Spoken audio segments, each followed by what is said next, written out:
EWTN Global Catholic Radio and St. Joseph Communications proudly present Life is Worth Living with Archbishop Fulton Sheen. This 50-part series was recorded on phonograph records in the 1960s, and the sound quality is sometimes limited.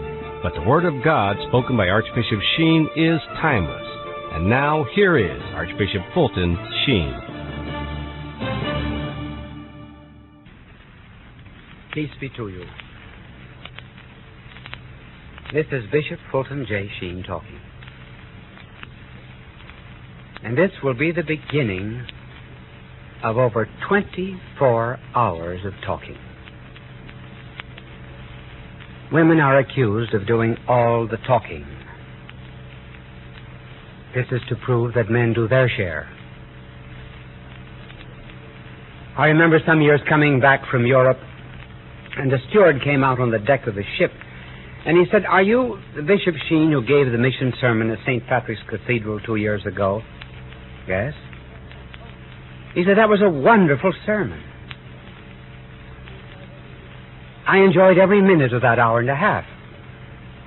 I said, "My good man, I never talked an hour and a half in my life." Well, he said, "It seemed that long to me." Now, this will well be over that hour and a half. And we have had alternatives in making these discs. One alternative would be to write out everything that I was going to say to you, and then read it to you. The other alternative would be to study, to meditate, and then to talk out of the fullness of my heart without notes. That is the way that I have chosen to do. Now, this second method has many imperfections about it. There will be faults, there will be mistakes. I will miss a word here and there. And I am absolutely sure that there will come a moment in your life, and in listening to these records, that you had wished that I had read it. You will be somewhat in the position that God must have been in when He made Adam. He looked at Adam and then said, "I could do better than that." And then He made Eve. But we've chosen this method of the open discourse in order that we might commune and have an encounter one with another. And the subject, in general, will be the philosophy of life. Now, where begin? Well, there are two ways of waking up in the morning. One is to say, "Good morning, God," and the other is to say, "Good God, morning." We are going to start with a second. We will start a long way back. And people who wake up that way have an anxiety about life. I suppose their life might be characterized in two ways. First of all, to them it seems rather absurd. And considerable literature is being produced today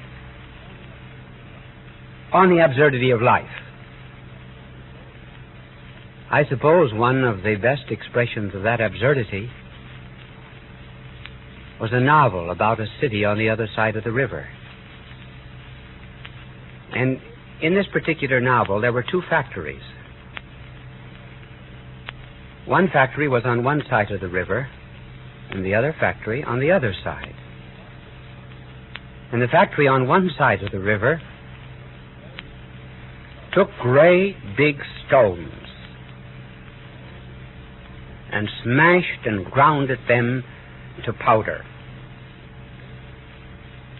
Then, when the stones were reduced to powder, they shipped the powder to the other side of the river, where there was another factory that turned them into great big boulders. Then the boulders were sent back to the first factory, and so the routine continued. This was to be a literary expression of the way people today regard life. One finds this absurdity often too expressed in the writings of an existentialist who pictured three people in hell. Each one wanted to talk about himself, his own aches, his own pains, and the others were not interested. They were concerned only with their own aches and pains. And finally, when the curtain goes down, the last line of the play is, "My neighbor is hell." Now, this is the way some people live. And along with this sense of absurdity, there is also a drift. Many minds are like Old Man River. They just keep floating along. No goal. Just a kind of an arrow without a target. Pilgrims without a shrine. Journeys at sea without any kind of a port. Now, what is the common conclusion of people who wake up and say this? Good God, morning. I think the common characteristic of them all is life has no meaning. It is without purpose, without goal, without destiny. I remember when I first went to Europe to study as a young priest.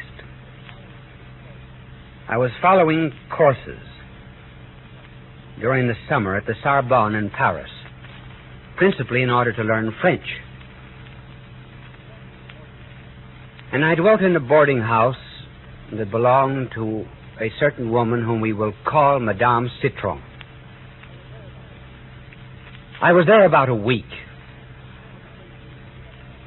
And she came to me and said something, but it was all French to me.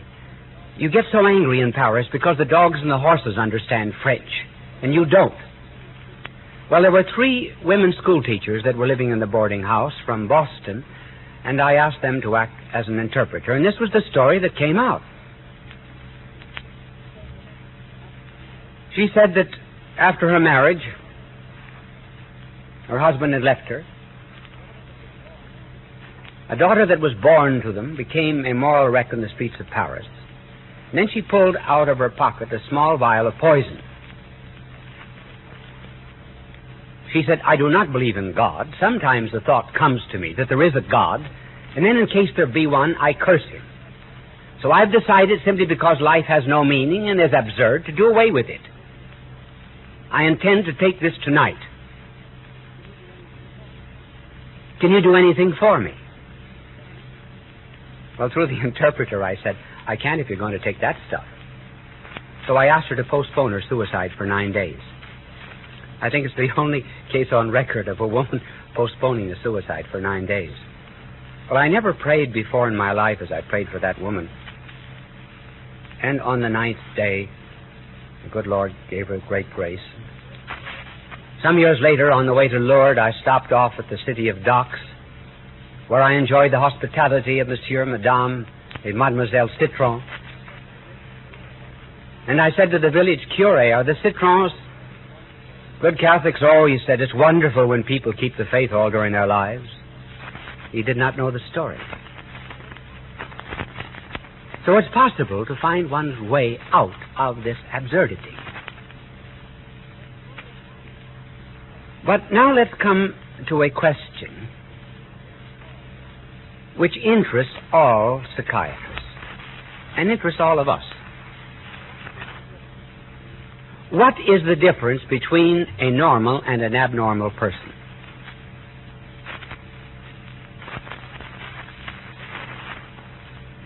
The difference is this. A normal person always works toward a goal or a purpose. The abnormal person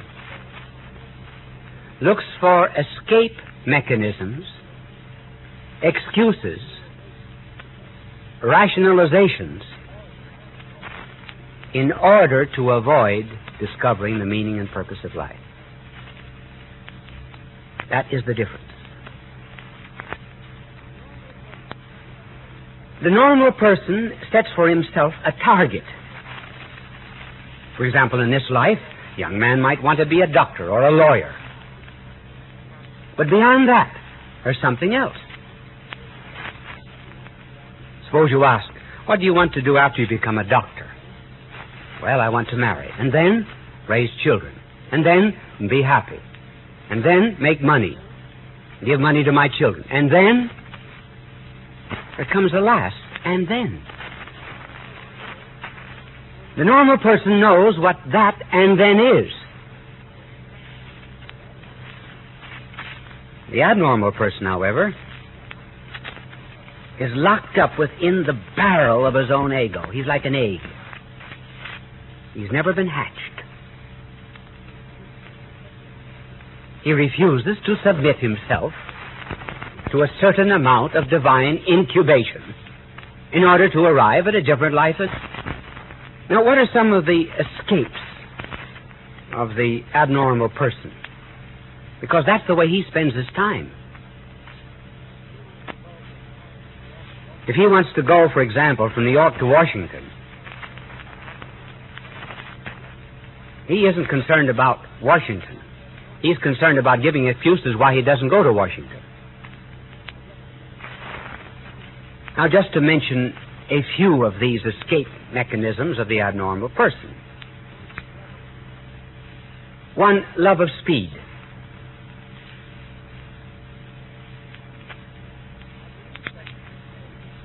I believe that an excessive love of speed, or should I say, a love of excessive speed, is due to a want of a goal or purpose in life. So they do not know where they're going, but they certainly are on their way. And there may even be an unconscious or half-conscious desire to end life,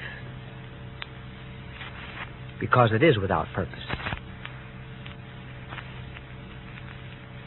Another escape would be sex. Throwing oneself into business in an abnormal kind of way in order to have the intensity of an experience atone for a want of goal or purpose.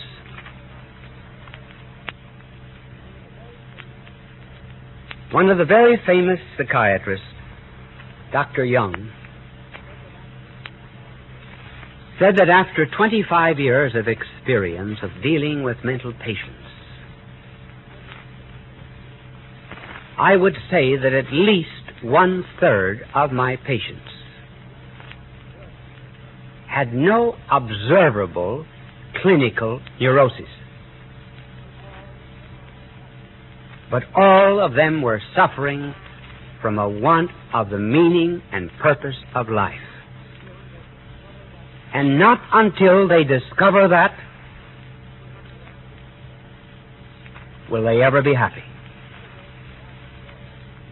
In other words, the vast majority of people today are suffering from what might be called an existential neurosis. The anxiety and the problem of living. The answering of the question, what is it all about? Where do I go from here?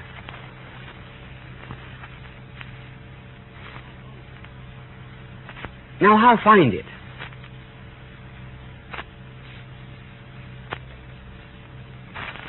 I know what you're thinking. Now you're thinking, now he's going to tell us to get down on our knees and pray to God. No, I'm not. I may say that a little later on, but I'm not going to tell you that now. And why? Because people who have and existential neuroses are too far away from that for the moment. I'm offering two solutions. The first, go out and help your neighbor.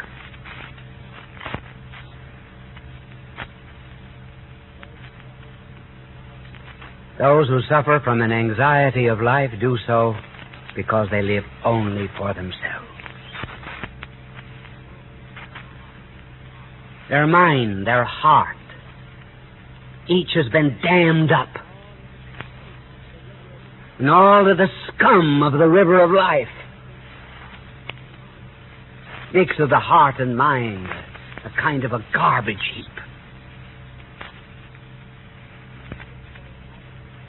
And the easiest way out of this is to love people whom you see. If we do not love those whom we see, how can we love God whom we do not see?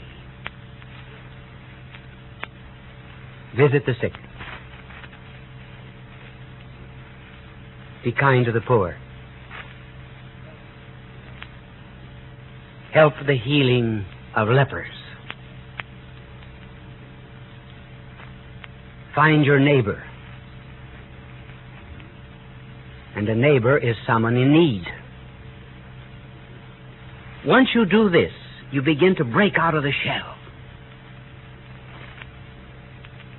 You discover that your neighbor is not hell, as Sartre says. That your neighbor is part of yourself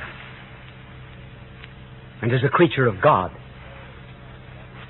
Not very long ago, there was a father brought to me his young son, a very self-wise, conceited, young delinquent who had given up his faith and was bitter with himself and everyone whom he met. The next day, the boy ran away from home. He was away from home for a year.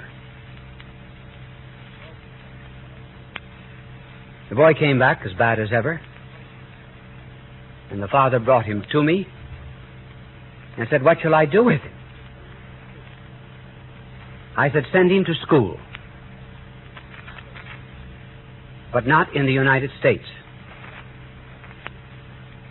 So I recommended another school. Now, do not write and ask me what that school was. I recommended a certain school to him, and about a year later, the boy came back to see me. He said, "Would you be willing to give me moral support for an enterprise that I have undertaken in Mexico?"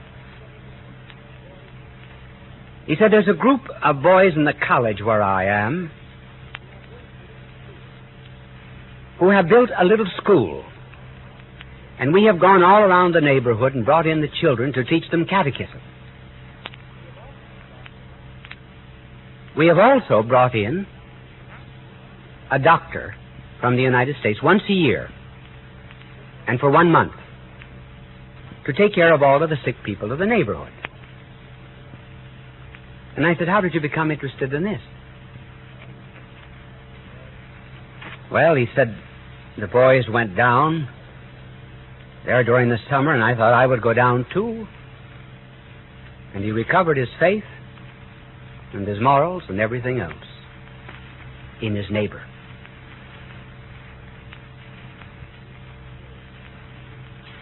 It is the poor, the indigent, the needy, the sick, the fellow creatures of God, who give to us great strength. Some years ago, there was an Indian who went into Tibet. He went in to do a little evangelizing of that non-Christian country. And he took with him a Tibetan guide.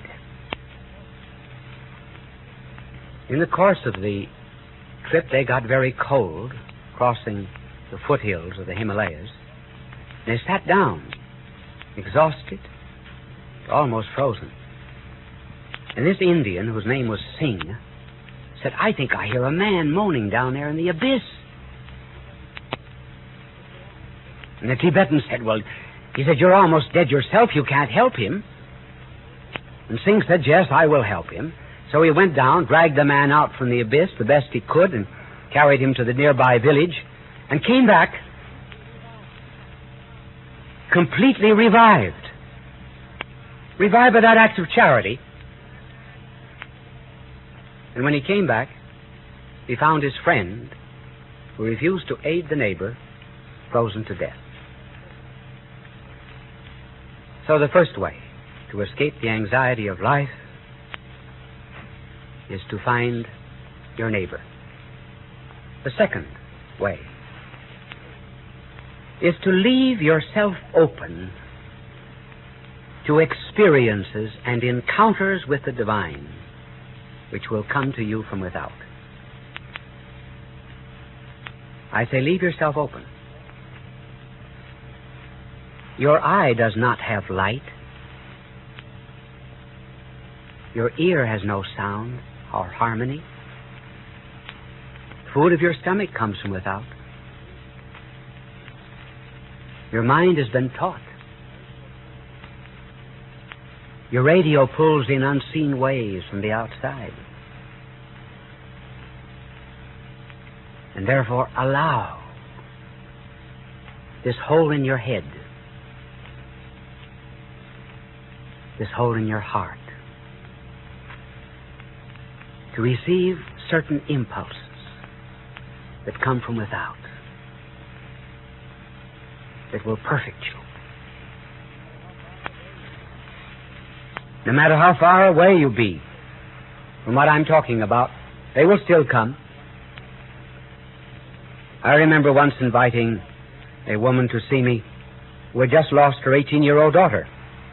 She was very rebellious, had no faith whatever.